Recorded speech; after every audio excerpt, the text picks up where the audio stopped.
नमस्कार, मैं हूं मनीष जायसवाल और इस वक्त मौजूद हूं सूरजपुर ज़िले के विश्रामपुर स्टेशन पर।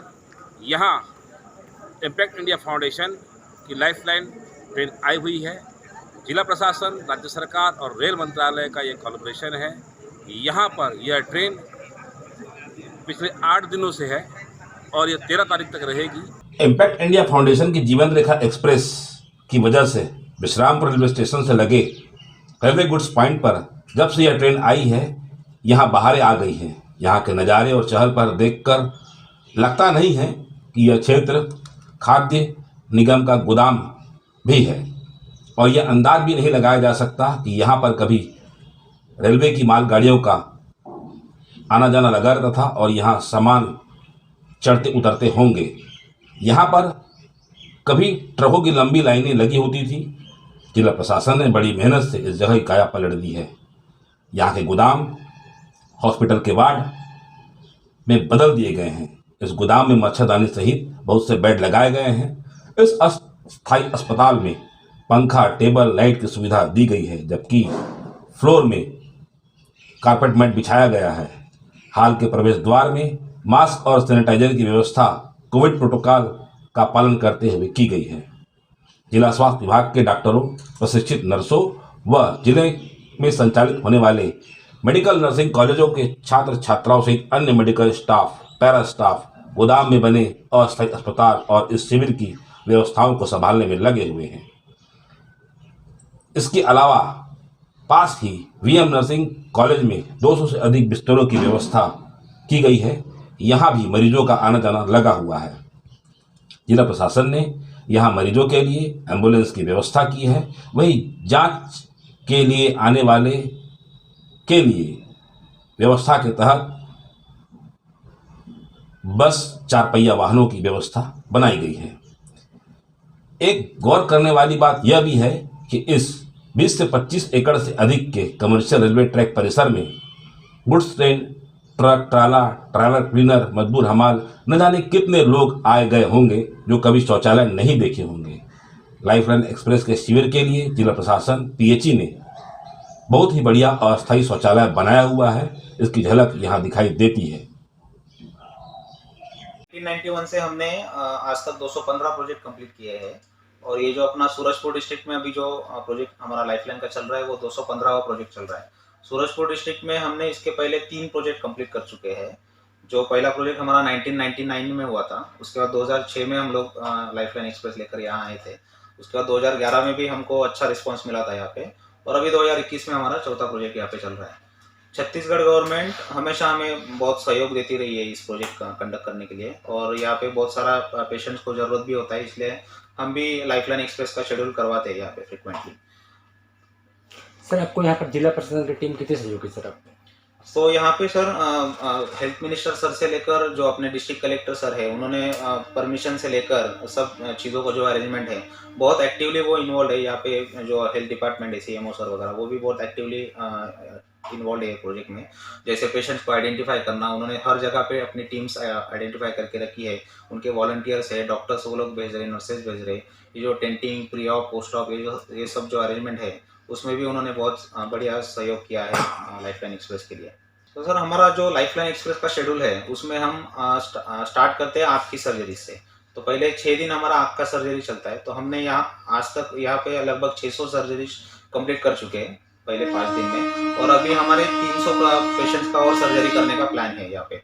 तो आँख की सर्जरी के लिए हमने और 3 दिन यहाँ पे पेशेंट्स का जो रिस्पॉन्स है उसके लिए हमने 3 दिन और सर्जरी बढ़ाने का ये किया है, निर्णय किया है। इसके बाद हमारा कान की सर्जरी का कैंप चालू होगा जो 3 से 4 दिन चलेगा, जिसमें अराउंड 100 सर्जरीज हम लोग करेंगे, वैसा प्लान है। उसके बाद हम लोग प्लास्टिक सर्जरी और जो ऑर्थोपेडिक सर्जरीज होती है छोटे बच्चों की, वो लोग करेंगे। वो भी 3 से 4 दिन चलेगी। और उसके बाद हम डेंटल ट्रीटमेंट प्रोवाइड करेंगे सब पेशेंट्स को। सो जितने भी पेशेंट्स नीडी है, जितने भी पेशेंट्स हमारे ओपीडी में आते हैं, उनको हम सब मुफ्त सर्विस प्रोवाइड करते हैं। VM nursing college, Parvati nursing college सहित आसपास के अन्य नर्सिंग कॉलेज के छात्र, प्रबंधन समिति सहित पूरा स्टाफ इस आयोजन के लिए जी जान से सेवा देने का कार्य कर रहा है। इन कॉलेजों में प्रशिक्षण लेने वाले मेडिकल नर्सिंग के विद्यार्थी भी यहाँ की व्यवस्था से सीख रहे हैं। कि ऐसी विषम परिस्थितियों में जहां अस्पताल की चार दीवारी नहीं है वहां कैसे काम किया जाता है। ऐसा लगता है कि इस शिविर में मेडिकल नर्सिंग के विद्यार्थी बहुत ही अच्छा अध्ययन कर रहे हैं और यह उनके जीवन का एक अच्छा अध्ययन का हिस्सा साबित होने वाला है। एनसीसी, एनएसएस, स्काउट गाइड के छात्र छात्राएं यहाँ की व्यवस्था से बहुत कुछ सीख रहे हैं और यहाँ की जिम्मेदारियां संभालते हुए इन संस्थाओं के मूल मंत्र जन सेवा को सार्थक बनाते हुए एक बेहतर उदाहरण प्रस्तुत कर रहे हैं। स्थानीय सोशल मीडिया में लाइफलाइन एक्सप्रेस छाई हुई है। इस शिविर में कॉलेज के विद्यार्थी बढ़ चढ़कर सेवा कार्य में लगे हुए हैं, जो यहाँ की फोटो वायरल कर यहाँ की जानकारियाँ शेयर कर रहे हैं। इम्पैक्ट इंडिया का जो मेन मोटो है कि लोगों का जो डिफॉर्मिटी निकलवाना है, उनके जीवन में खुशहाली लानी है। तो ऐसे जब पेशेंट्स के जब फीडबैक्स हमें मिलते हैं तो बहुत खुशी होती है। हमारी जो टीम है जो इतना डेडिकेटली काम करती है उनको भी बहुत अच्छा लगता है और जो हमारा मेन काम है वही हमने सफल किया ऐसा हमें लगता है। इस गाड़ी में कितने लोग का स्टाफ है, क्या है, कैसा है? सेटअप कैसा? सर ये गाड़ी में लगभग 25 स्टाफ है हमारा जो फुल टाइम गाड़ी के साथ ही रहता है और वो लोग दिन रात मतलब गाड़ी के साथ ही जो भी पेशेंट्स हैं उनके लिए सेवा देने का काम करते हैं। तो हमारा जो शेड्यूल रहता है हर लोकेशन पे, तो हमारी एक टीम है जो मुंबई से है, अहमदाबाद से, दिल्ली से, तो जो टॉप मोस्ट डॉक्टर्स हर सिटी में है उनके साथ हमने पैनल क्रिएट किया है। जब शेड्यूल फाइनल होता है तो हम उनको भेज देते हैं और जो लोग चैरिटी में कुछ करना चाहते हैं लोगों के लिए, ऐसे लोगों को हम यहाँ पे बुलवा के फिर उनसे हम सर्विस प्रोवाइड करवाते हैं लोगों के लिए। सो आँख में लगभग हमारे पास 20 से 30 डॉक्टर जो है जो डेडिकेटली सर्विस प्रोवाइड करते हैं। हर डिपार्टमेंट में हमारे पास 15 से 20 डॉक्टर जो है जो हर कैंप में हम लोग अगर उनको रिक्वेस्ट करते हैं तो कोई भी डॉक्टर हमें रेडी रहता है उस कैंप में, तो वो सर्विस प्रोवाइड करने के लिए आ जाते हैं। हर कैंप में 4 से 5 दिन की लिए रिक्वायरमेंट हर डॉक्टर की रहती है। जीवन रेखा एक्सप्रेस के इस शिविर में जिले के जनप्रतिनिधियों ने भी आकर यहाँ व्यवस्थाओं का जायजा लिया, व्यवस्थाओं पर महत्वपूर्ण सुझाव देकर कार्य की प्रशंसा भी की है। इम्पैक्ट इंडिया फाउंडेशन की लाइफलाइन एक्सप्रेस की सुविधाओं की बात करें तो यह ऐसी है कि बड़े बड़े प्राइवेट एवं सरकारी अस्पतालों की आधुनिक सुविधाओं को टक्कर देती है। विश्रामपुर शिविर में दिल्ली के डॉक्टर राम मनोहर लोहिया अस्पताल के ENT विशेषज्ञ अपनी सेवाएं दे रहे हैं।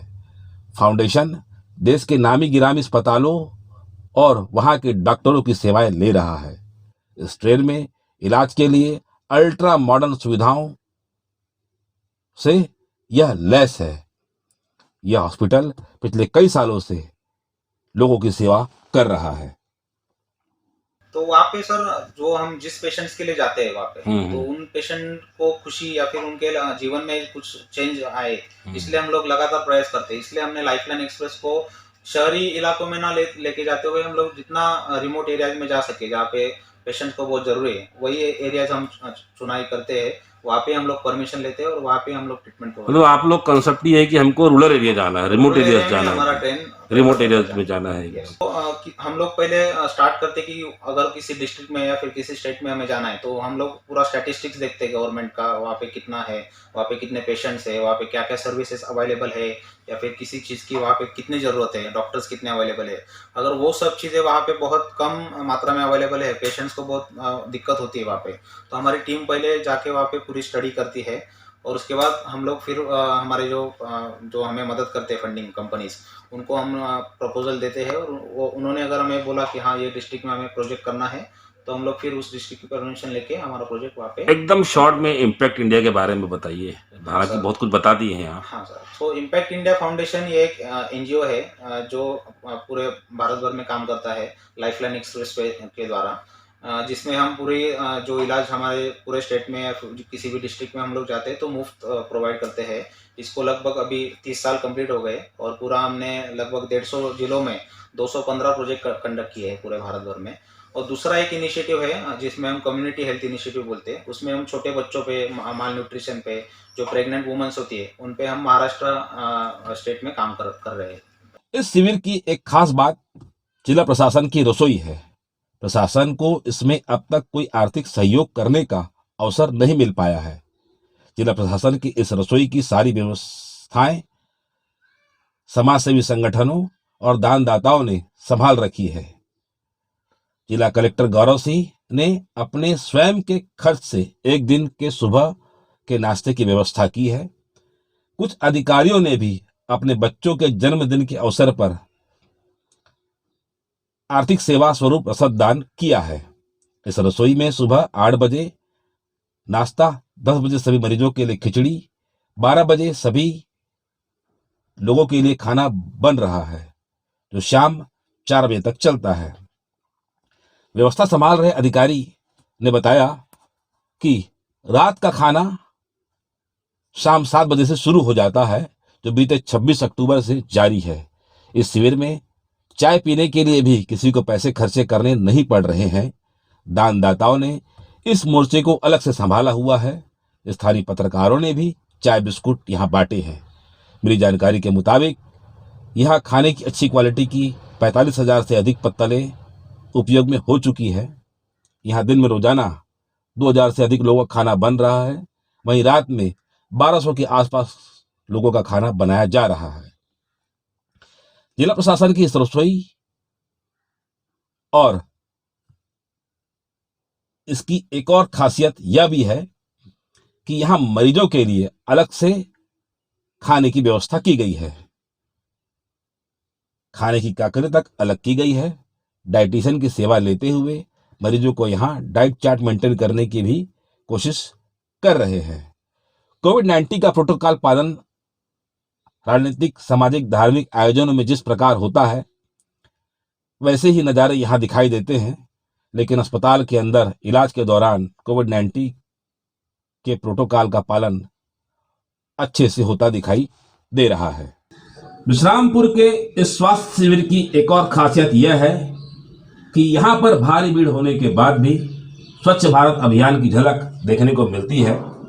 सफाई कर्मी साफ सफाई को प्राथमिकता दे रहे हैं। शौचालय से लेकर आसपास का पूरा परिसर साफ सुथरा है। विश्रामपुर लाइफलाइन एक्सप्रेस शिविर में व्यवस्थाओं के संचालन में लगे हुए जिला प्रशासन के अधिकारी कर्मचारी, इनके नाम और पदों की फहरिस्त बहुत लंबी है। ये प्रबंधन की दक्षता दिखाते हुए इस शिविर को सफल बनाने में लगे हुए हैं। पुलिस प्रशासन यहाँ 26 तारीख के पहले से व्यवस्था बनाए हुए हैं। तस्वीरें बयां करती हैं कि पुलिस के अफसर व सिपाही लाइफलाइन एक्सप्रेस के पास मरीजों की लाठी बने हुए दिखाई देते हैं। यहां अब तक किसी प्रकार के विवाद की स्थिति उत्पन्न नहीं हुई है। क्षेत्र में लॉ एंड ऑर्डर कायम है। बीते दिनों यहां व्यवस्थाओं को देखने आए सरगुजा रेंज के आईजी अजय यादव ने व्यवस्थाओं को सराहा है। स्कूल शिक्षा विभाग के शिक्षक और बीएड कॉलेज के विद्यार्थी भी आयोजन में बढ़ चढ़कर हिस्सा लेते हुए अधिकारियों ने जो दायित्व सौंपा है उसे पूरा करते हुए दिखाई दे रहे हैं। यहाँ बस, ट्रेन, अन्य साधनों से आए लोगों से चर्चा करने पर मालूम होता है कि आंगनबाड़ी और स्वास्थ्य मितानिनों ने इस आयोजन के लिए मरीजों का चिन्हांकित करके यहाँ तक भेजने में एक महत्वपूर्ण भूमिका निभाई है। इस लाइफलाइन शिविर का हिस्सा बने अधिकांश कर्मचारियों का मानना है उनके लिए यह स्वास्थ्य शिविर जीवन का पहला बड़ा अनुभव है, जिसका भविष्य में कहीं न कहीं लाभ मिलने की बात वे कह रहे हैं। कोरोना के साये में वृहद आयोजन काबिल तारीफ भी है। यह संकेत भी देता है कि आपात परिस्थितियों से निपटने के लिए जिला कलेक्टर, जिला प्रशासन के अधिकारी, कर्मचारी और जिले का स्वास्थ्य विभाग तैयार है। इम्पैक्ट इंडिया फाउंडेशन की 1991 में बिहार के कलहारी से पटरी के रास्ते जन स्वास्थ्य सेवा करने आई चलती फिरती जीवन रेखा एक्सप्रेस, जो अब एक आधुनिक अस्पताल का रूप ले चुकी है, यह बिलासपुर रेलवे जोन के विश्रामपुर रेलवे स्टेशन के ट्रैक पर आई है। यह ट्रेन इससे पहले 1999, 2006, 2011 में आ चुकी है और अब ये 2021 में चौथी बार आई है और यह विश्रामपुर इसका 215वां जन कल्याण सेवा प्रोजेक्ट है। 26 सितंबर को सूरजपुर जिले में आई यह दुनिया की ऐसी पहली हॉस्पिटल ट्रेन है जो देश के ग्रामीण एवं दूर दराज के इलाकों के लोगों को चिकित्सा सेवा उपलब्ध कराती है। विश्रामपुर रेलवे स्टेशन पर 7 डिब्बों वाली वातानुकूलित जीवन रेखा एक्सप्रेस, जिसे जापानी इंजीनियरिंग फर्म टाकीसा ने विश्रामपुर कार्यक्रम के लिए स्पॉन्सर किया है, जो रेल मंत्रालय भारत सरकार, छत्तीसगढ़ शासन और जिला प्रशासन के सहयोग से जिले में 26 नवंबर से 13 अक्टूबर तक स्वास्थ्य शिविर लगा रही है। यह लाइफलाइन एक्सप्रेस सूरजपुर जिले के लिए और भी महत्वपूर्ण इसलिए हो जाती है क्योंकि यहाँ का ज़्यादातर इलाका ग्रामीण और आर्थिक रूप से कमजोर वर्गों का निवास क्षेत्र है। यहाँ आदिवासी व जनजाति समुदाय के बहुत से लोग निवास करते हैं जो इस जीवन रेखा एक्सप्रेस से अपने जीवन में आई बीमारियों की रेखा को दूर कर सकते हैं। इस लाइफलाइन एक्सप्रेस ट्रेन में आंखों का इलाज, कान नाक गले का इलाज, दांत का इलाज, कटे फटे होठों का इलाज, मुख स्तन सर्वाइवल कैंसर का इलाज, ऑपरेशन व इलाज की व्यवस्था देश के जाने माने विशेषज्ञ डॉक्टरों के द्वारा ट्रेन में मौजूद ओपीडी व ऑपरेशन थिएटर के माध्यम से किया जा रहा है। जिला प्रशासन के कुशल प्रबंधन के चलते 4 अक्टूबर तक यह लगभग 4000 आंखों की जांच कर चुकी है।